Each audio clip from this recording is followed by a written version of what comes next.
Thank you very much. तो मेरी ये जो प्रेजेंटेशन है उसका शीर्षक है फैक्ट्स टेल स्टोरीज सेल। और हम कुछ भी एक इन्वेस्टमेंट के बारे में सुनते हैं उसमें बहुत सारे कॉन्सेप्ट्स वगैरह होते हैं। कभी कभी कॉन्सेप्ट्स काफ़ी डिफ़िकल्ट होते हैं समझने के लिए।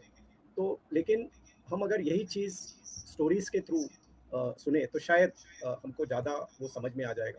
तो यही मेरी मेरी कोशिश है आज। तो चलिए हम without wasting any time let's move on to the first story, जिसका नाम है लीप ऑफ फेथ, यानी किसी पे हम विश्वास करें तो पूरा विश्वास करें। तो ये कहानी है एक नौजवान की जो रेगिस्तान में भटक जाता है। उसके पास ना कोई मोबाइल फ़ोन है, उसका पानी भी ख़त्म हो गया है, बहुत थक गया है और वो ढूँढ रहा है कि कहाँ पे मुझे कोई पानी का सोर्स मिले ताकि मैं मेरी प्यास बुझा सकूँ। और ऐसे ढूँढते-ढूँढते उसे एक पुराना मकान, झोपड़े जैसा मकान एक दिख जाता है। तो खुश हो जाता है शायद यहाँ पे कोई पानी का सोर्स हो। तो वो मकान के अंदर चला जाता है और उसकी खुशी दुगनी हो जाती है जब वो देखता है कि एक कोने में एक हैंड पंप रखा है। और लेकिन वो जब हैंड पंप प्रेस करता है, उससे कुछ पानी नहीं निकलता। तो शॉक हो जाता है कि यार, इतना मैंने ये घर ढूँढा, उसमें हैंड पंप भी है, लेकिन वो हैंड पंप में पानी नहीं। लेकिन उसका लक अच्छा है कि कोने में एक छोटी-सी बॉटल पड़ी है। उस बॉटल पे एक लेबल लगाया हुआ है और उस लेबल पे लिखा है कि इस बोतल का पानी जो है, अगर तुम हैंड पंप में डालो, तो हैंड पंप चल जाएगा। अभी ये जो नौजवान है, वो एक दुविधा में पड़ जाता है कि क्या करूँ? मैं इस छोटी-सी बोतल में जो पानी है, वो पी जाऊँ या फिर इस बोतल पे जो लिखा है, उस पे विश्वास करूँ और इस पानी को मैं हैंड पंप में डालूँ। वो भी सोचता है कि यार, ये छोटी-सी बोतल से मेरी कोई प्यास तो बुझने नहीं वाली है। और लेकिन अगर मैं ये पानी हैंड पंप में डालूँ और हैंड पंप नहीं चले तो और भी प्रॉब्लम हो। तो थोड़ा सोचता है, फिर उसे लगता है जाने दो, मैं ये जो भी चिट्ठी लिखी है इस पे मैं विश्वास करता हूँ। और वो पानी की बोतल लेके वो हैंड पंप में वो डाल देता है और फिर वो हैंड पंप जैसे ही प्रेस करता है, उसमें से पूरे फोर्स से पानी निकलने शुरू हो जाता है। अभी वो नौजवान शॉक हो जाता है कि यार, ये क्या जादू है कि ये छोटी सी बोतल का पानी इसमें डालो और वो हैंड पंप शुरू हो गया। बोला क्या करना है, आई मीन मेरी तो प्यास अभी बुझ जाएगी। वो प्यास बुझाता है और अपनी जो बैग में बोतल है उसका पानी भर देता है, नहा धो लेता है, फ्रेश हो जाता है और अपनी आगे की जर्नी के लिए निकल जाता है। जब वो निकलता है उसे याद याद आता है कि मैंने तो ये बॉटल पे जो लिखा था उस पे मैंने तो विश्वास कर लिया, लेकिन मेरे बाद अगर कोई ऐसे ही भटकते हुए इस घर में आ जाएगा, वो भी ये बॉटल देखेगा और वो अगर गलती से वो बोतल का पानी पी जाता है और वो हैंड पंप पे उसको विश्वास नहीं है वो चिट्ठी पे कि वो हैंड पंप चलेगा कि नहीं चलेगा, उस इसलिए वो और एक चिट्ठी उस बोतल पे लगा देता है। बिलीव मी, इट वर्क्स, यानी मेरे पे आप विश्वास करो कि ये जो चिट्ठी है वो सही चिट्ठी है। और वो ये चिट्ठी लिख के आगे चला जाता है। सिमिलरली, जब हम इक्विटी मार्केट्स में इन्वेस्ट करते हैं, हम हमें एक डर हमेशा रहता है कि मार्केट्स में काफ़ी उतार-चढ़ाव है। लेकिन हमें ये भी पता है कि मार्केट्स में अगर आप लॉन्ग टर्म में इन्वेस्ट करें, अगर ये ग्राफ आप देखेंगे, तो ये 20 साल का ग्राफ है। इक्विटी मार्केट्स ने आपको करीबन 18% एनुअलाइज़्ड रिटर्न्स दिए हैं। सोने या गोल्ड ने आपको करीबन 12% रिटर्न दिए और जो गिल्ट है या डेट है, उसमें आपको करीबन 6% के रिटर्न्स मिले हैं। लेकिन कितने लोगों ने ये 18% किनको नसीब हुए हैं? बहुत कम लोगों को हुए हैं। क्योंकि हमें हमेशा लगता है कि इक्विटीज़ में जब भी गिरावट आती है, हमें डर लगता है और हम इक्विटीज़ से निकल जाते हैं। हमें इक्विटीज़ पे ज़्यादा विश्वास नहीं है कि हमें वो इक्विटीज़ एक लंबे समय तक इन्वेस्ट करने के बाद हमें अच्छे रिटर्न्स देगी। अगर हम फंड्स के भी रिटर्न्स देखते हैं, ये कोई फंड्स हैं हमारे, 4 फंड्स के नाम हैं, जिन्होंने 20% के भी ऊपर इक्विटीज से हमें रिटर्न्स दिए हैं।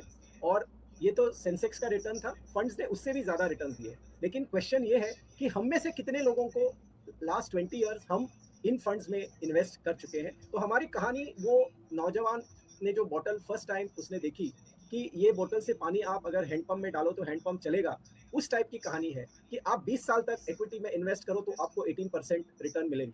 लेकिन कितने लोगों ने उस चीज़ पे विश्वास रखा, कितने लोगों ने नहीं रखा, ये एक जानने वाली बात है। तो अगर हम इक्विटीज़ के अलावा अगर हम जनरली देखें कि हम कौन से एसेट क्लासेस में इन्वेस्ट करते हैं, ये एक रिसर्च किया है जेफरीज करके एक फॉरेन कंपनी है, उन्होंने इंडियन इन्वेस्टर्स का रिसर्च किया है। और वो कहते हैं कि 80% जो हमारे इन्वेस्टमेंट्स हैं, वो प्रॉपर्टी, बैंक डिपॉजिट्स और गोल्ड, इन 3 चीज़ों में इन्वेस्टेड है।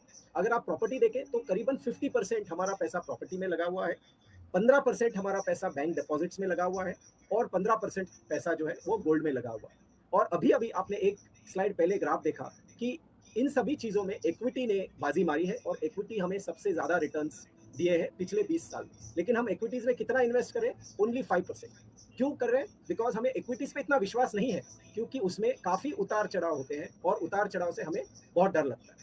तो आगे भी अगर हम देखेंगे तो इक्विटीज़ में इंडिया के साथ अगर आप इंडियन फाइनेंशियल इन्वेस्टमेंट्स देखेंगे, प्रॉपर्टी वगैरह छोड़ के, अगर हम सिर्फ फाइनेंशियल इन्वेस्टमेंट्स अगर देखते हैं तो इक्विटीज में हम करीबन 14% इन्वेस्टेड है इंडियन इन्वेस्टर्स। लेकिन आप दूसरे कंट्रीज में जाएंगे तो लोग 25-30, अमेरिका में जाएंगे तो करीबन 45% इन्वेस्टमेंट लोगों का इक्विटीज में होता है। तो I mean they are developed countries and maybe that is the reason कि वहाँ पे इन्वेस्टमेंट इक्विटीज में ज़्यादा क्यों है। और जैसे मैंने आपको बताया कि उतार चढ़ाव से हमें बहुत डर लगता है, तो मैंने क्या किया, एक 25 साल का मैंने एक ग्राफ बनाया कि चलो देखते हैं पिछले 25 साल में कितना उतार चढ़ाव हुआ है। तो मैंने हर कैलेंडर ईयर के लिए 1998 से लेके 2022 तक मैंने हर कैलेंडर ईयर में देखा कि कितना उतार चढ़ाव हुआ है। तो अगर आप ये ऐड करेंगे तो आप देखेंगे कि सिर्फ 6 साल आउट ऑफ 25 ईयर्स में मार्केट गिरे हैं और बाकी के 19 साल मार्केट ने पॉजिटिव रिटर्न दिए हैं। ओवरऑल 25 साल में मार्केट्स ने 12% दिए हैं और 12% इफ यू कंपेयर करेंगे तो 12% रीजनेबली अच्छा रिटर्न है। ये तो सेंसेक्स, ये निफ्टी का रिटर्न है। यही चीज अगर आप फंड्स में देखेंगे तो 12% से आपको ज्यादा रिटर्न्स मिलेंगे। लेकिन कहने की बात यह है कि इतने लंबे समय में भी इक्विटीज जो आप उतार चढ़ाव से डरते हैं, उतार चढ़ाव है नहीं है ऐसा नहीं है, लेकिन जो आप गिरावट के लिए आप डरते हैं, हम हमेशा डरते हैं कि मार्केट गिरेगा, जिस गिरावट के लिए हम डरते हैं वो अगर आप देखेंगे तो सिर्फ 6 साल में मार्केट गिरा है, 19 साल में मार्केट बढ़ा है, 12% रिटर्न मार्केट ने दिया है और नेगेटिव रिटर्न्स का जो रेंज है वो -4 से -52%। तो अगर आप रिस्क एपिटाइट जो हम बोलते हैं, रिस्क लेने की क्षमता जो बोलते हैं, उसमें अगर आप जाएंगे तो आपको -52 तक आपको रिस्क लेने का प्रेशर आ सकता है, जो 2008 में जो इन्वेस्टर्स अभी थे उन्होंने वो देखा होगा। सिमिलरली पॉजिटिव रिटर्न्स भी 3% से 76% तक रेंज में पॉजिटिव रिटर्न्स आए हुए हैं। और इसी के वजह से, ये उतार चढ़ाव के वजह से हम देखते हैं कि मार्केट में जो फ्लोज आते हैं इन्वेस्टर के, कि लोग कितना पैसा इन्वेस्ट करते हैं मार्केट में और कब इन्वेस्ट करते हैं। तो ये अगर आप ग्राफ देखेंगे तो इसमें हमारे दो इमोशंस छुपे हुए हैं, एक है ग्रीड यानी लालच और दूसरा है फियर यानी डर। जब हम डरते हैं, और ये ग्राफ एक्चुअल ग्राफ है, इसमें आई मीन बहुत ट्रांसपेरेंट चीज है, जब हम डरते हैं तो हम बहुत कम पैसा मार्केट में इन्वेस्ट करते हैं, ऐसा ये ग्राफ बता रहा है, क्योंकि ये बार बहुत छोटे छोटे। और जब मार्केट बढ़ता है, ये जो पर्पल लाइन है वो निफ्टी का लाइन है, और जब वो ऊपर जा रहा है तभी हम बहुत सारे पैसे मार्केट में डाल रहे हैं। और ये बार के आप लेंथ अगर देखेंगे, हाइट देखेंगे, तो आपको पता चलेगा कि हम मार्केट ऊपर है तभी हम ज्यादा पैसा डालते हैं, मार्केट नीचे है तभी हम कम पैसा डालते हैं। लेकिन हमें हर एक समय पैसा जो डालना है वो इक्वल अमाउंट्स में डालना है, ताकि हम अच्छा वेल्थ क्रिएशन करें। और इसके लिए हमें मार्केट्स पे विश्वास होना जरूरी है। और ये मैंने आपको काफी सारी चीजें दिखाई हैं जिससे आपका शायद मार्केट्स पे विश्वास और बढ़े। जैसे वो नौजवान ने लिखा था, बिलीव मी इट वर्क्स, और ये मैंने आपको 20-25 साल की हिस्ट्री मार्केट की बताई है। अभी मैं आपको एक फ्लेक्सी कैप फंड के भी रिटर्न्स बता रहा हूँ। इसमें जो लाल लाइन है वो गिरावट वाले लाइन है। जब भी मार्केट गिरा है, फ्लेक्सी कैप फंड जो हमारा एक फ्लैगशिप फंड है, उसमें अगर आप 10,000 रुपीज SIP में अगर आप इन्वेस्ट करते हैं तभी आपको ये अमाउंट मिलेगा। ये आपने उसमें अगर स्टेप अप भी करते हैं, आप अगर उसमें 10% स्टेप अप भी कर सकते हैं, लेकिन ये नॉर्मल SIP है। आगे मैं आपको स्टेप अप वाला भी ग्राफ दिखाऊंगा। 10,000 रुपीज अगर आप फ्लेक्सी कैप फंड में डालते हैं, जब से वो फंड शुरू हुआ है 1994 में, करीबन 28 साल पहले, अगर आप इसमें पैसा डालते थे तो आपका पैसा 31 टाइम्स बढ़ जाता था। आपका प्रिंसिपल होता था 34 लैक्स, जो आपने इस फंड में 10,000 रुपया SIP के जरिए इन्वेस्ट किया है, और आपका कॉर्पस जो है वो बनता था 10.5 करोड़। 10.5 करोड़ 20% रिटर्न्स के हिसाब से आपको ये SIP में लॉन्ग टर्म इन्वेस्टमेंट के जरिए आप आ सकते थे। और यही चीज अगर आप बेंचमार्क देखेंगे तो बेंचमार्क में करीबन 4 करोड़ का रिटर्न हुआ है।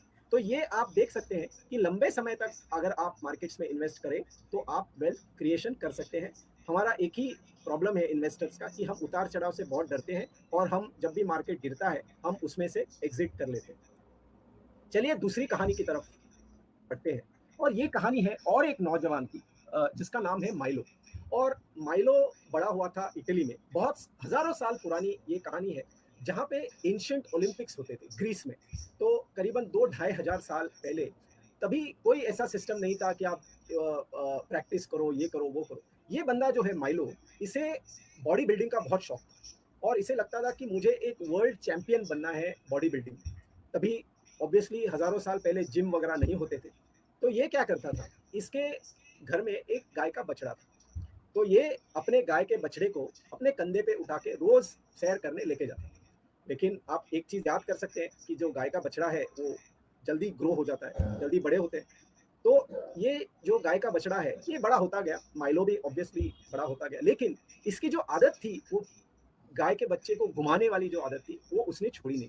वो रोज उसे घुमाने ले जाता था और जब ये बच्चा बड़ा होके गाय बन गया तभी भी वो उसे अपने कंधे पे उठा के, आप इमेजिन कर सकते हो कि गाय को पूरा उठा के कंधे पे रखने के लिए कितना वजन उठाना पड़ता होगा। लेकिन बिकॉज माइलो ने कंसिस्टेंटली एक काम किया था। आप कोई भी काम अगर छोटे से शुरुआत करो, सपोज आपको एक्सरसाइज करना है या वेट लॉस करना है या जो भी आपको रीडिंग करना है या कुछ भी नई चीज करनी है, आप एकदम से उसे लार्ज स्केल पे नहीं कर सकते। आपको वो छोटे छोटे स्टेप्स में आपको करना होता है, जैसे कि माइलो ने किया। दूसरी बात यह है कि नॉट ओनली स्मॉल स्टेप्स, आपको वो कंसिस्टेंसी और डिसिप्लिन जो होता है उस तरीके से आपको वो करना होता है जो माइलो ने किया, और इसके वजह से उसकी बॉडी जो है वो काफी स्ट्रांग हो गई। और माइलो ने काफी सारे कॉन्टेस्ट में पार्ट लिया, ना कि इवन ओलंपिक्स में, जो तभी ग्रीस में ओलंपिक्स होते थे उसमें पार्ट लिया और वो वर्ल्ड चैंपियन बना तभी।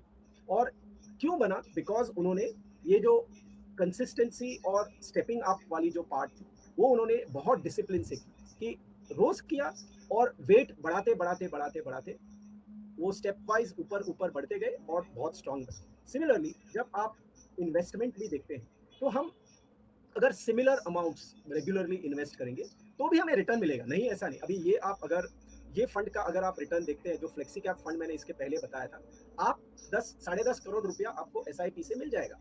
1994 से 2022 तक अगर आप इन्वेस्ट करो तो आपको 10.5 करोड़, 34 लाख प्रिंसिपल, 10.5 करोड़ कॉर्पस आपको मिल जाएगा। लेकिन अगर आप यही चीज 10% स्टेप अप करते थे हर साल तो आपका कॉर्पस 10.5 करोड़ के बजाय करीबन 18 करोड़ होता, यानी करीबन 7.5 करोड़ आपको एक्स्ट्रा पैसे मिलते थे, जिसके लिए आपने इन्वेस्ट किए हैं करीबन 1.25 करोड़। आप अगर देखेंगे दोनों के प्रिंसिपल के बीच में जो गैप है, नॉर्मल एसआईपी का प्रिंसिपल है 34 लाख और स्टेप अप एसआईपी का प्रिंसिपल है 1.64 करोड़, यानी करीबन 1.25 करोड़ आपने स्टेप अप में एक्स्ट्रा पैसे डाले हैं, लेकिन आपको जो एक्स्ट्रा अर्निंग्स मिले हैं वो करीबन 8 करोड़ रुपया। यही माइलो की कहानी से आपको पता चलता है कि ना कि आप स्ट्रेट लाइन में जाइए सेम अमाउंट के बजाय, आप बढ़ते हुए अगर स्टेप अप करेंगे आपके इन्वेस्टमेंट को तो आपका कॉर्पस एक्स्ट्रा आपको दे सकता है लंबे समय के बाद। सिमिलरली अगर हम यही चीज अगर हम प्राइमा फंड में देखते हैं तो वो कॉर्पस जो नॉर्मल एसआईपी है वो 12 करोड़ 13 करोड़ है, और स्टेप अप एसआईपी में वो कॉर्पस करीबन 23 करोड़ होता है, यानी करीबन 11 करोड़ आपको 10 करोड़ के आसपास आपको ज्यादा मिलेगा। चलो हम तीसरी स्टोरी की तरफ मुड़ते हैं, जिसका नाम है why does a car need brakes. और अगर हम जनरली ये क्वेश्चन में अगर किसी को जनरली पूछूं कि आपकी गाड़ी में ब्रेक्स क्यों हैं भाई, तो बोलेंगे ब्रेक्स अभी सिंपल है कि एक्सीडेंट नहीं होए, या फिर हम गाड़ी को रोक सकें, या फिर हम गाड़ी की स्पीड कम कर सकें। इन सब चीज़ों से के वजह से गाड़ी में ब्रेक्स होते हैं। तो ब्रेक्स से हमें गाड़ी पे अच्छा कंट्रोल मिल जाता है। ये सब रीजंस लोग देते हैं। लेकिन अगर मैं आपको बोलूं कि गाड़ी में जो ब्रेक्स होते हैं वो इसलिए होते हैं कि आप गाड़ी फुल स्पीड में चला सको, आप पूरी रफ्तार से आप गाड़ी चला सको, इस वजह से ब्रेक्स होते हैं। तभी आप मुझे बोलोगे यार ये क्या रीजन है, गाड़ी में ब्रेक्स होते हैं स्पीड कम करने के लिए, आप तो बोल रहे हो गाड़ी में स्पीड होते हैं ब्रेक्स होते हैं स्पीड बढ़ाने के लिए। लेकिन ये बात सही है कि गाड़ी में जो ब्रेक्स होते हैं ये इसके वजह से आप आपकी गाड़ी पूरी रफ्तार में चला सकते हो। आप उल्टा सोचिए कि अगर आपके गाड़ी में ब्रेक्स नहीं होते तो आप गाड़ी कितनी रफ्तार से चला सकते थे? 5 किलोमीटर, 10 किलोमीटर, 20 किलोमीटर कम रफ्तार से। और आप गाड़ी कैसे रुकाओगे? जैसे आप स्कूटर या बाइक को रुकाते हो पैर बाहर करके, आप उस तरीके से आप गाड़ी को रुकाते थे। दूसरा एग्जाम्पल ये है कि अगर आप फार्मूला 1 फॉलो करते हो, यानी रेसर कार्स जो चलाते हैं वहां पे आप फॉलो करते हो, तो उन गाड़ियों में best brakes in the world, जो सबसे अच्छे ब्रेक्स हैं वो उन गाड़ियों में लगते हैं। क्यों? बिकॉज उनको 300 या 400 माइल्स पर आवर गाड़ी चलानी होती है, हाईएस्ट स्पीड में गाड़ी चलानी होती है, इसके लिए उनके पास बेस्ट ब्रेक्स होते हैं। तो इस कहानी का मॉरल यही है कि गाड़ी में जब ब्रेक्स होते हैं तो गाड़ी की स्पीड बढ़ती है। सिमिलरली आप हमारी लाइफ को भी अगर देखेंगे तो हमारी लाइफ में काफ़ी सारे लोगों ने ब्रेक्स इस्तेमाल किए हैं, जिसके वजह से हमारी लाइफ आज आज अच्छी बनी। और ये कौन लोग हैं? ये हमारे माता-पिता हैं या हमारे बुज़ुर्ग हैं, ये हमारे टीचर्स हैं, जिन्होंने या हमारे फ्रेंड्स हैं या हमारे हमारे बॉसेस हैं, जो भी हैं, उन्होंने हमारी लाइफ में ब्रेक्स लगाए। या कभी हमारे पेरेंट्स ने बोला कि घर पे ले जल्दी आ जाओ या फिर अच्छी तरीके से पढ़ाई करो, ये मत करो, वो मत करो। टीचर्स ने डाँटा होगा, बॉस ने डाँटा होगा या किसी ने और ने डाँटा होगा, तभी हमें खराब लगता है। लेकिन अगर हम पीछे मुड़ के देखते हैं, तो हमें लगता है कि यार ये सब चीज़ें तो आज हमारी ज़िंदगी जो हम आज हैं, वो उस डाँट की वजह से। हम जब भी हमारे पुराने टीचर्स को वगैरह मिलने जाते हैं या फिर हम उनके चरण स्पर्श करते हैं, क्यों करते हैं? बिकॉज़ उन्होंने जो हमें डाँटा था, उस वजह से आज हम सक्सेसफुल हैं। तो ये लोगों ने हमारी लाइफ़्स में ब्रेक्स लगाए ताकि हम आगे फुल स्पीड से जा सकें। तो brakes in life are good, they are not bad. Similarly अगर हम मार्केट्स में देखें, मार्केट्स में ब्रेक्स तो लगते रहते हैं, मार्केट्स में उतार चढ़ाव तो लगते रहते हैं। ब्रेक्स लगने के बाद क्या होता है? मार्केट गिर जाता है। और ये सारे एग्जाम्पल्स हैं जिसमें मार्केट गिर गया था। अगर आप वर्ल्ड ट्रेड सेंटर पे अटैक देखो या इराक वॉर देखो या बीजेपी ने जब 2004 में इलेक्शंस हार गए थे तभी का फॉल देखो, ग्लोबल फाइनेंशियल क्राइसिस 2008 में देखो, कोई भी देखो, ब्रेक्सिट देखो, कोविड में देखो, कोई भी आप मार्केट में जब भी कोई नेगेटिव इवेंट हुआ है, मार्केट में ब्रेक लग गए हैं, मार्केट गिर गया। लेकिन इसका मॉरल ये है कि गिरने के बाद क्या हुआ, ब्रेक्स लगने के बाद क्या हुआ। जैसे मैंने फार्मूला वन के बारे में आपको बताया कि ब्रेक्स लगने के बाद गाड़ी और स्पीड से बढ़ी। और अगर आप उस इवेंट के बाद अगर देखेंगे, मुझे याद है 2008 में सेंसेक्स करीबन 8,000 तक गिरा था और आज क्या है सेंसेक्स 60,000। तभी किसी ने सोचा था, तभी लोग डर गए थे कि ये अभी खत्म, मार्केट खत्म। मुझे याद है कोई कोई लोगों ने इकोनॉमिक टाइम्स पढ़ना बंद कर दिया कि अभी मैं आज से इकोनॉमिक टाइम्स ही नहीं पढ़ूँ। तो ये सब चीज़ें हम जब देखते हैं हमें हंसी आती है कि हम तभी वैसे बिहेव करते थे। लेकिन कहने की बात यह है कि ब्रेक्स मार्केट के लिए अच्छे हैं और इन ब्रेक्स के वजह से मार्केट और स्पीड में बढ़ता है। और अगर आप 1, 3 और 5 साल का अगर रिटर्न्स देखें मार्केट में इन इवेंट्स के बाद, तभी आप देखेंगे कि मार्केट्स ने पूरे स्पीड के साथ डबल डिजिट्स में आपको रिटर्न दिए हैं। और ये एक बार नहीं हुआ है, ये हर बार हुआ। तो ये कोई कहानी नहीं है, ये हकीकत है कि ये हर बार मार्केट अच्छे रिटर्न्स दे चुका है हर फॉल के बाद। तो याद रखिए कि जब भी अभी ये साल 2022 में हम जो देख रहे हैं, मार्केट में जो वॉलीटिलिटी चल रही है, मार्केट में जो टेंशन चल रहा है, हमें लगता है कि यार नहीं इन्वेस्ट करता हूँ, नहीं पैसे डालता हूँ मार्केट, मेरे पैसे सारे डूब जाएंगे। अगर आप ऐसा सोचते हैं तो मैं आपको कोई करेक्ट करने के लिए नहीं आया हूँ, लेकिन आप सिर्फ हिस्ट्री देखिए कि इससे भी वर्स्ट इवेंट्स हुए हैं मार्केट में। और अभी का फॉल जो है वो करीबन 17.5% का फॉल है, लेकिन आप अगर 2008 में फॉल देखेंगे तो 60% फॉल हुआ है। तो डिस्पाइट द फॉल मार्केट बड़े हैं और मैं उम्मीद करता हूँ कि आगे भी मार्केट्स ऐसे ही बढ़ेंगे। पोटेंशियल है मार्केट में कि ये सब ब्रेक्स जो है वो लगते रहते हैं और मार्केट बढ़ते रहते हैं। दूसरा एक ब्रेक है जो हमें आपको हमेशा इस्तेमाल करना चाहिए कि आपको अगर फॉल से डर लगता है तो आप एसेट एलोकेशन कीजिए। आप इक्विटी और डेट जो कंबाइंड होते हैं, जैसे बैलेंस्ड एडवांटेज फंड्स होते हैं, हाइब्रिड फंड्स होते हैं, उस तरीके के फंड्स में इन्वेस्ट करिए ताकि जो फॉल है, जो आप गाड़ी में सस्पेंशन वगैरह होता है जिससे आपको वो उतार चढ़ाव कम फील हुए, उस टाइप का जो फंड होता है वो हाइब्रिड फंड्स होते हैं। वो हाइब्रिड फंड्स में इन्वेस्ट करेंगे, एसेट एलोकेशन करेंगे, तो आपका जो फॉल है वो ब्रेक जो है वो हल्के से लगे, वो पूरी आपको फोर्स से नहीं लगे। सिमिलरली आपका जो फाइनेंशियल एडवाइजर है, आप सारे एनजे के इन्वेस्टर्स हैं, एनजे भी जो एक है वो एक तरीके का ब्रेक है। वो आपको हैंड होल्डिंग करते हैं, वो आपको बताते हैं कि इसमें आप अभी आप एक्स्ट्रा पैसे डालिए, अभी आप कम पैसे डालिए, अभी आप ये करिए, अभी आप वो करिए। जैसे मैंने आपको बताया था कि आपके बुजुर्ग जैसे आपको कहते थे, वैसे फाइनेंशियल एडवाइजर इन्वेस्टमेंट के लिए भी वही कहते हैं कि हमारे भलाई के लिए वो कहते हैं कि लॉन्ग रन में आप अच्छा रिटर्न कमाइए। इसके लिए वो आपको हमेशा जो नकारात्मक भी होगा, आपको नकारात्मक लगता होगा, लेकिन वो पॉजिटिव होता है। तो आप फाइनेंशियल एडवाइजर्स को भी ब्रेक की तरह समझिए, जो कि आपको आगे आपके भलाई के लिए वो कह रहे हैं। सिमिलरली अभी हम चलते हैं चौथी कहानी की तरफ, जिसका नाम है व्हाट्स गोइंग टू चेंज। अभी एक बड़े इंडस्ट्रियलिस्ट साहब हैं, अभी जो इधर नाम हम लोग ले नहीं सकते हैं, बट अगर हम ये नाम आप शायद गेस कर चुके होंगे। ये जो साहब हैं, ये जब भी कोई प्रेस कॉन्फ्रेंस में जाते हैं, इनको लोग ये बहुत बड़े top 10 richest person in the world, इनमें इनका नाम लिया जाता है। सो इनको ये जब भी कोई प्रेस कॉन्फ्रेंस में जाते हैं, इनको एक सवाल हमेशा पूछा जाता है कि what's going to change in the next 10 years, अगले 10 साल में क्या क्या चेंज होने वाला है। तो ये साहब हमेशा बोलते हैं यार ये सवाल मुझसे मत करो, इसका आंसर मेरे पास नहीं है। मेरे पास एक सवाल का आंसर है कि what's not going to change in the next 10 years, यानी अगले 10 साल में क्या चेंज नहीं होने वाला है, उसी के वजह से मैं मेरी स्ट्रैटेजी बनाता हूँ। मेरी कंपनी की स्ट्रैटेजी जो है वो what's not going to change in the next 10 year उसी पे बनी हुई। और ये कहते हैं कि मेरे लिए तीन चीज़ें जो है वो इम्पॉर्टेंट है। एक है कि मेरा जो मैं जो सामान बेचता हूँ वो लोगों के पास, ये एक ऑनलाइन डिलीवरी स्टोर है, तो ये कहते हैं कि मेरा जो सामान है वो लोगों के पास जल्दी से जल्दी पहुंचे। ये एक चीज़ जो है वो कभी चेंज नहीं होने का, लोगों को हमेशा डिलीवरी सबसे जल्दी चाहिए। दूसरी बात जो है, लोगों को वैरायटी चाहिए, कि मैं उनको जो भी मैं चीज़ें बताऊं उनकी बहुत सारी वैरायटीज मैं बताऊं, ये चीज़ अगले 10 साल में चेंज नहीं होने वाली। और तीसरी बात जो है, मैं उनको अच्छे दाम में यानी गुड प्राइस में ये प्रोडक्ट्स दे दूं, कॉम्पिटिटिव प्राइस में प्रोडक्ट दे दूं, ये बात अगले 10 साल में चेंज नहीं है। तो मेरी जो भी स्ट्रैटेजी है वो इस बात पे निर्भर है कि अगले 10 साल में क्या चेंज नहीं होने वाला है। तो इन्हीं के जरिए अगर हम इन्वेस्टमेंट में भी सोचते हैं, इन्वेस्टमेंट में वही कहानी है कि पिछले 10 साल में जो चेंज नहीं हुआ है वही चीज़ आगे 10 साल में भी वैलिड है, कि हमें लंबे समय तक इन्वेस्ट करना चाहिए, हमें कंसिस्टेंटली इन्वेस्ट करना चाहिए। तो ये जो चीज़ें हैं वो पिछले 30-40 साल में भी चेंज नहीं हुई है, अगले 30-40 साल में भी शायद चेंज नहीं हो। तो इसमें मैं आपको एक एग्जांपल देता हूँ। दो दोस्त हैं, रोहित और मोहित। अभी दोनों ने सोचा कि चलो रिटायरमेंट के लिए पैसे जमा करते हैं।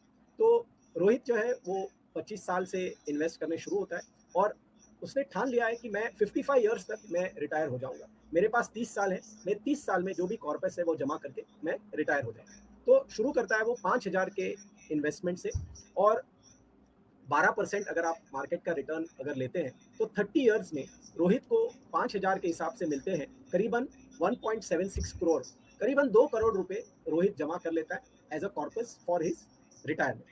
उसका जो दोस्त है मोहित, वो थोड़ा आलसी है और वो सोचता है यार ये रोहित तो, इसे बहुत जल्दबाजी है, इसे लाइफ एंजॉय नहीं करना है, मैं तो मेरा लाइफ एंजॉय करूंगा उसके बाद मैं सेव करूंगा। तो वो करीबन 20 साल ऐसे निकालता है, सेव बिल्कुल नहीं करता। उसके बाद वो रोहित के पास चला जाता है और उससे सब डिटेल्स लेता है और वो सोचता है कि यार ये रोहित ने तो 5,000 रुपये जमा किए, चलो मैं 15,000 रुपये महीने के जमा करता हूँ, इन्वेस्ट करता हूँ। और मैं कितने जमा करूंगा, मैं भी 18 लाख रुपए जमा करूंगा, रोहित ने भी 18 लाख रुपए जमा किए, 55 तक रोहित भी 18 लाख रुपए जमा करेगा, मैं भी 15,000 के हिसाब से 10 साल में मेरे भी 18 लाख रुपए जमा हो जाएंगे और मुझे भी रोहित के इतना ही पैसा मिलेगा। अभी मोहित को प्रिंसिपल्स ऑफ इन्वेस्टिंग का पता ही नहीं है। जब 55 साल के बाद दोनों अपना कॉर्पस देखते हैं तो रोहित के पास 2 करोड़ जमा है और मोहित के पास सिर्फ 35 लाख जमा है। तो मोहित शॉक हो जाता है, यार मैंने भी तुम्हारे जैसे 18 लाख जमा किए तो मेरे पास क्यों नहीं हुए 2 करोड़ रुपए। तो तब उसे समझ में आता है कि आप लंबे समय तक अगर आप इन्वेस्ट नहीं करोगे तो आपका कॉर्पस जमा नहीं होगा। तो ये कहानी का मॉरल ये है कि it does not matter how much you invest, it matters how long you invest. तो कितना आप इन्वेस्ट करते हो वो ज़रूरी नहीं है, कितने लंबे समय तक आप इन्वेस्ट करते हो ये बहुत ज़रूरी है। और ये चीज़ जो है वो पिछले 40 साल में ना चेंज हुई है, ना अगले 40 साल में चेंज नहीं होगी। तो हमेशा याद रखिए कि लंबे समय तक आप इन्वेस्ट करेंगे, भले छोटी अमाउंट इन्वेस्ट करें, आपका कॉर्पस काफ़ी बड़ा हो सकता है जैसे रोहित ने किया। और अगर आप डिले करते हो, सपोज आपको 5 करोड़ रुपया इन्वेस्ट करना है, आपके जमा करना है आपके रिटायरमेंट कॉर्पस के लिए, तो आप अगर 25 साल में रोहित के जैसे आप शुरू करेंगे तो आप शुरू कर सकते हैं 7,500 रुपये से, 7,700 का अगर आप SIP शुरू करते हो, 12% का रिटर्न एज्यूम करते हो, तो 25 से करीबन 35 ईयर्स अगर आप इन्वेस्ट करेंगे तो आपके 5 करोड़ आप कैलकुलेट कर सकते हैं, 5 करोड़ आपका कॉर्पस हो जाएगा। लेकिन अगर आप 5 साल का डिले करते हो, 25 के बजाय आप 30 साल से इन्वेस्ट करना शुरू करोगे, तो आपका जो ओरिजिनल कॉर्पस है वो आपको इन्वेस्टमेंट है, आपको 14,000 रुपया महीने का इन्वेस्ट करना पड़ेगा। आपने 5 साल डिले किया, लेकिन वो 5 साल डिले की सजा ये है कि आपका जो इनिशियल अमाउंट है आपको 7 से 14,000 भरने पड़ेंगे, और हर 5 साल का डिले जो है वो आपके कॉर्पस को, इनिशियल इन्वेस्टमेंट को डबल कर रहा है। यानी 35 साल में आपको करीबन 26,000, उसके बाद 50,000, उसके बाद करीबन 1 लाख रुपया आपको इन्वेस्ट करने पड़ेंगे अगर आपको 5 करोड़ रुपया 60 साल में जमा करना है। इसका इसका ये मॉरल यही है कि आप जितना जल्दी आप इन्वेस्टमेंट शुरू करो और जितने लंबे समय के लिए इन्वेस्टमेंट करो, तभी आपका जो इनिशियल अमाउंट है वो छोटा रह सकता है। और यही है इन्वेस्टमेंट बिहेवियर का राज, कि अगर आपका बिहेवियर अगर सही है तो आपको अच्छा अमाउंट आगे जाके मिल सकता है।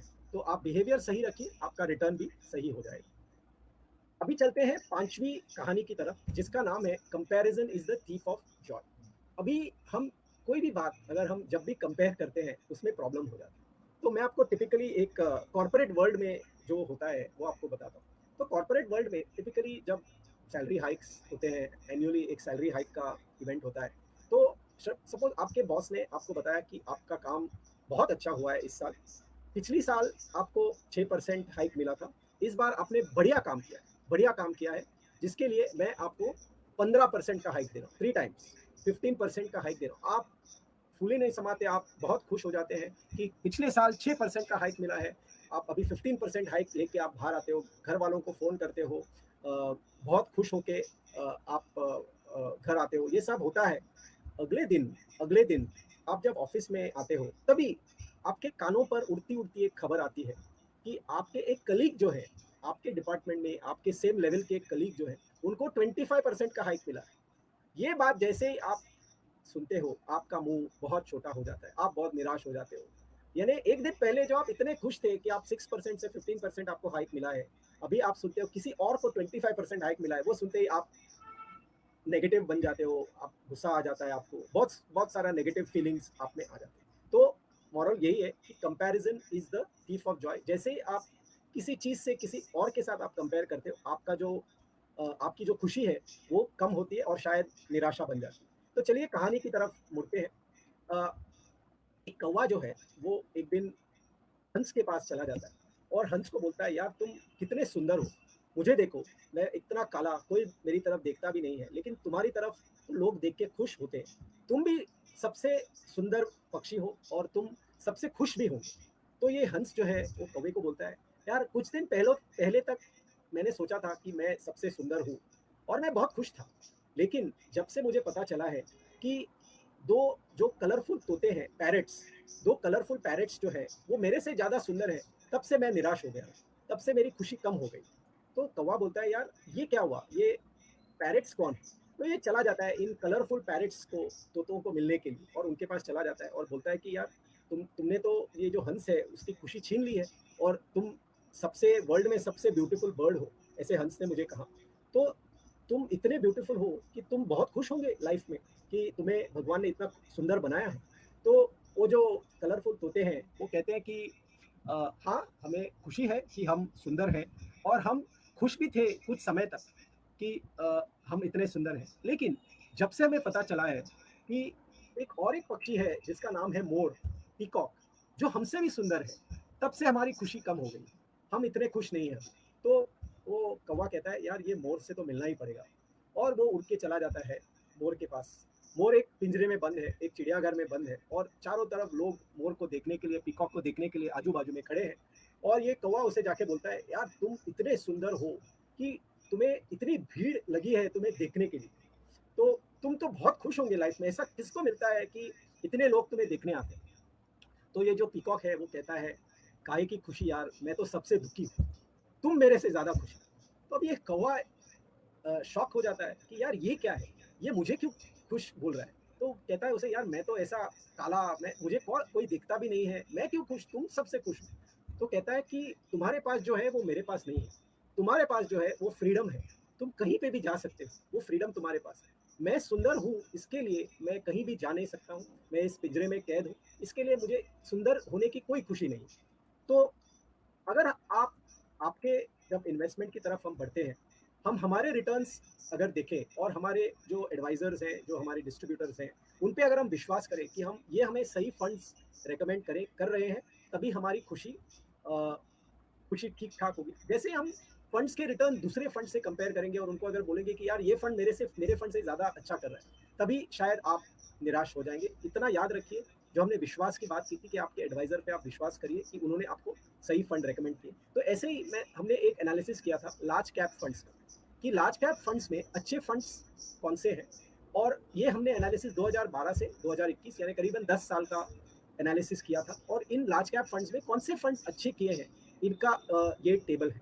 तो हमने करीबन 25 फंड्स का एनालिसिस किया था, और उसमें से करीबन 7 फंड्स ऐसे हैं जिन्होंने पिछले 10 साल में कोई ना कोई एक साल में टॉप रैंक लिया है, यानी हाईएस्ट परफॉर्मेंस दिया है। और हम जब भी कोई फंड चूज करते हैं, हमें हमेशा लगता है कि ये फंड सबसे अच्छा रिटर्न वाला फंड होना चाहिए, और ऐसे फंड हमें अच्छे लगते हैं कि हमें अच्छे रिटर्न वाले फंड दिए। तो आप आपके एडवाइज़र के पास आते हैं 2012 में और कहते हैं कि मुझे सबसे बढ़िया फंड दीजिए। तो एडवाइज़र कहता है कि सर सबसे बढ़िया फंड लेके कोई फ़ायदा नहीं है। आपको कंसिस्टेंसी ऑफ रिटर्न्स होने की ज़्यादा ज़रूरत है। अगर आपका फंड रिटर्न्स में कंसिस्टेंट नहीं है, यानी उतार-चढ़ाव या जो आप फॉल वगैरह देखते हैं, उसका जब कंसिस्टेंट नहीं है, ट्रैक रिकॉर्ड अच्छा नहीं है, मैं उस टाइप के फंड्स आपको नहीं दे दूँगा। मैं आपको जनरली जो अच्छे फंड्स हैं वही दूँगा। तो कहते हैं नहीं मुझे अच्छे बेस्ट रिटर्न वाले फंड दीजिए। तो फंड बी जो है वो 2012 में रैंक नंबर 1 पे था, वो आप ले लेते हो।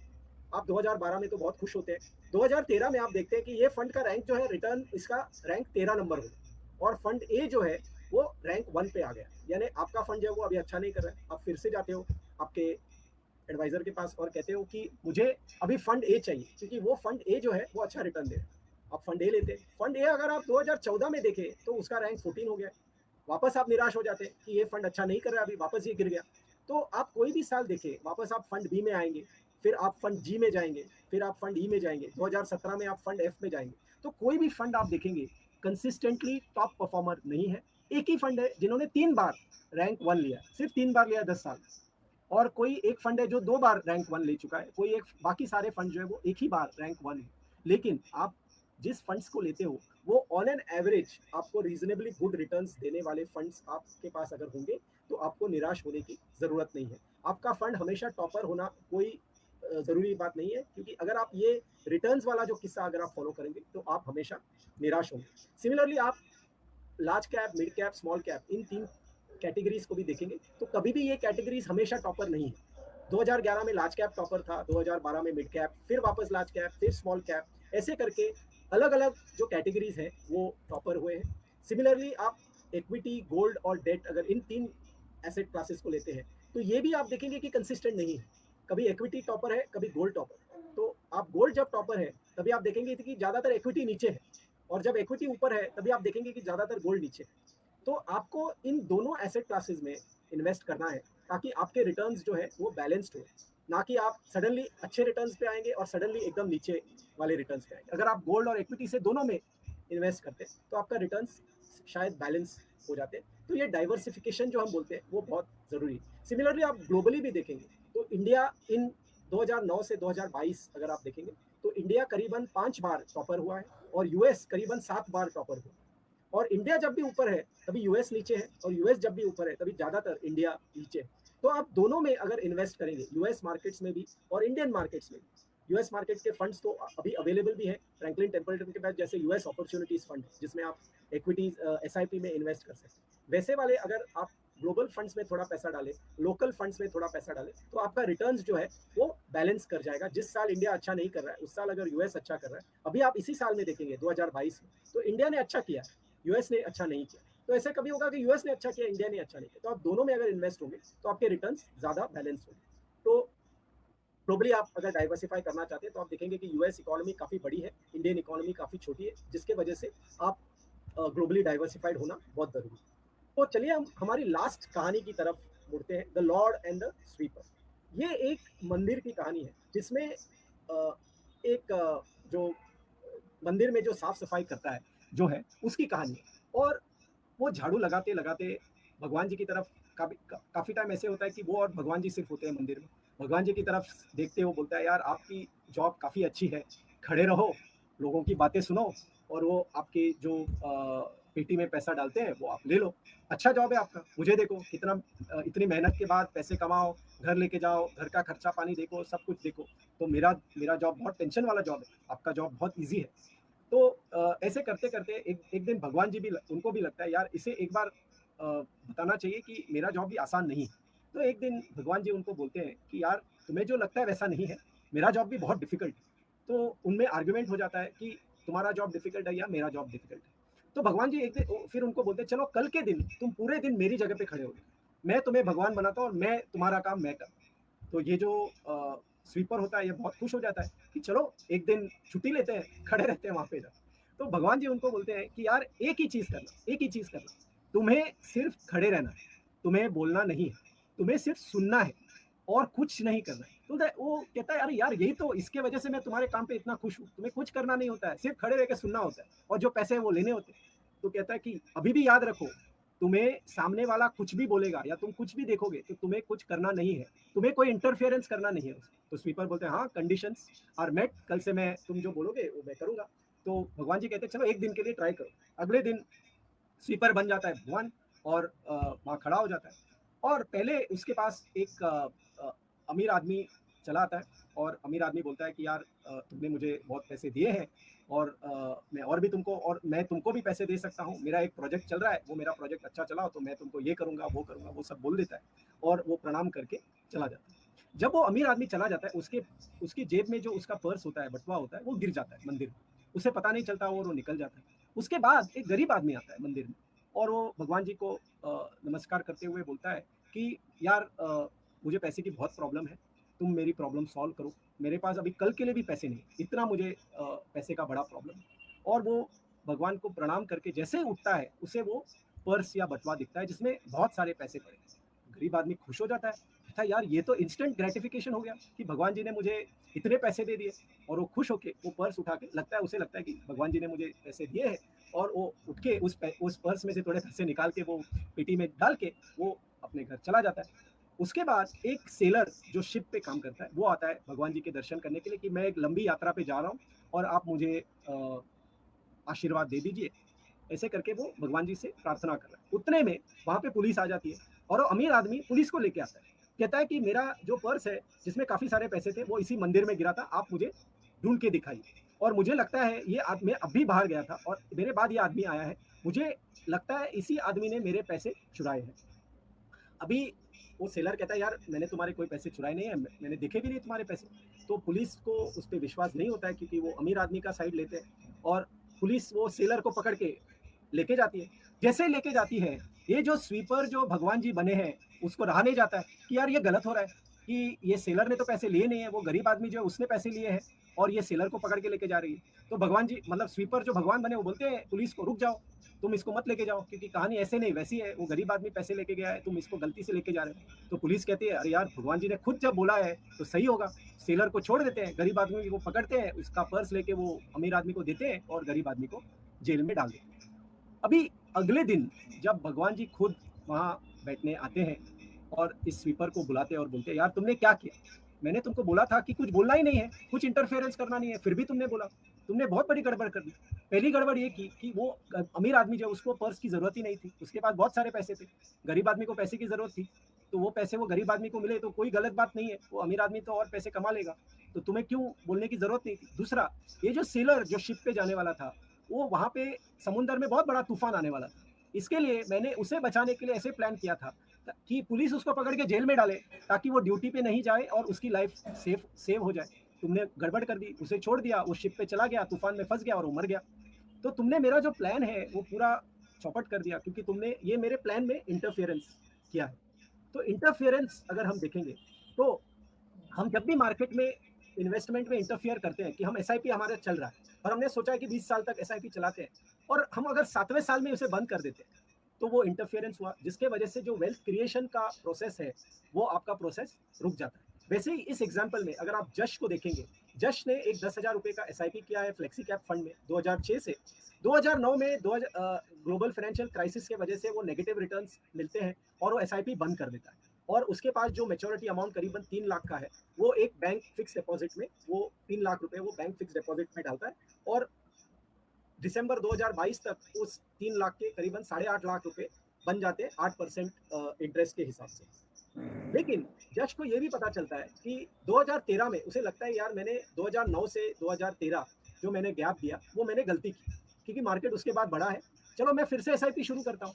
लेकिन अभी वो क्या करता है कि मेरा मेरा जो नुकसान हुआ है, मैंने जो बीच में गैप आया, मैं उसके बजाय मैं कॉम्पेंसेट करता हूँ, 10,000 के बजाय मैं 20,000 का एसआईपी करता हूँ। 20,000 का एसआईपी वो करीबन 2013 से 2022 तक कर रहा है और इस 9 साल में उसके 23 लाख रुपए जो एसआईपी के प्रिंसिपल है वो बनते 50 लाख और उसे करीबन 15% इंटरेस्ट मिलता है 2013 से 2022 तक। और अगर आप सारा ये पैसा अगर जमा करेंगे जो इसने पहली बार एसआईपी किया, फिर उसने एफडी किया, उसके बाद उसने फिर से एसआईपी, इन 3 इनिंग्स में अगर आप उसका पैसा अगर आप इकट्ठा करेंगे तो उन्होंने करीबन 27 लाख रुपए जमा किए और उस 27 लाख के बजाय उनको मिले 57 lakh. 27 lakhs principal, 57 lakhs as corpus और करीबन 11% इंटरेस्ट रिटर्न्स उनको इस पूरे समय में मिले 2006 से 2022 तक। लेकिन अगर आप उनके जो मित्र हैं यश, उनकी अगर कहानी देखें तो उनका एग्जाम्पल ये है कि उन्होंने एसआईपी बंद ही नहीं की, नो इंटरफेरेंस। जैसे भगवान जी ने बोला था नो इंटरफेरेंस, वैसे उन्होंने भी एसआईपी 2006 से 2022 तक कंटिन्यू रखी है, करीबन 16 साल तक, और उनको 10,000 रुपए के मिले हैं 75 लैक्स। तो अगर आप प्रिंसिपल भी देखेंगे तो यश ने कम प्रिंसिपल डाला है 20 लाख रुपए और उनको मिले हैं 75 लैक्स। अगर वो 27 लाख रुपए डालते तो उनको करीबन 1 करोड़ रुपया उनको जमा हो जाता। 27 लाख रुपए जश ने भी डाले लेकिन उन्होंने इंटरफेयर किया तो उनको मिले 57 लैक्स, और जिन्होंने इंटरफेयर नहीं किया उन्हें मिले 75 लैक्स। तो no interference is a good way to invest and create wealth. तो हम जब मार्केट वोलेटिलिटी के बारे में सोचते हैं कि इसके वजह से हमारे रिटर्न्स कम होते हैं, ऐसे नहीं है। वोलेटिलिटी मार्केट के लिए अच्छा है, ब्रेक्स मार्केट के लिए अच्छे हैं। आपका बिहेवियर जो है अगर आप चेंज करेंगे तो आप अच्छे रिटर्न्स, अच्छा कॉर्पस, आप बड़ा कॉर्पस जमा कर सकते हैं। तो बिहेवियर जो है वो ज़्यादा इंपॉर्टेंट है रिटर्न्स से। तो अगर आप इस कंपास को देखेंगे तो इसमें एक चीज मिसिंग है, वो है डायरेक्शन, और वो डायरेक्शन आपको देता है आपका फाइनेंशियल एडवाइजर। तो आप फाइनेंशियल एडवाइजर को आप अगर ब्रेक समझ के उनकी बात सुनेंगे तो वो आपको अच्छा कॉर्पस जमा करने में आपकी मदद कर सकते हैं। तो आप जब हमेशा रिटर्न्स और प्रोडक्ट्स की तरफ देखते हैं, आपको एक्चुअली देखना चाहिए गोल्स की तरफ, एसेट एलोकेशन की तरफ, और फिर आप प्रोडक्ट्स की तरफ अगर देखेंगे तभी आप एक अच्छा, आपका जो गोल्स है वो गोल्स आप अच्छी तरीके से आप आपको मिल जाएंगे। तो ये मेरी जो जो मेरा सेशन है, मैं आपका शुक्रिया करता हूँ कि आपने मेरे लिए टाइम दिया और ये कहानियाँ सुनी, और उम्मीद करता हूँ मैं आपसे फिर कभी वापस मिल सकूँ। Thank you.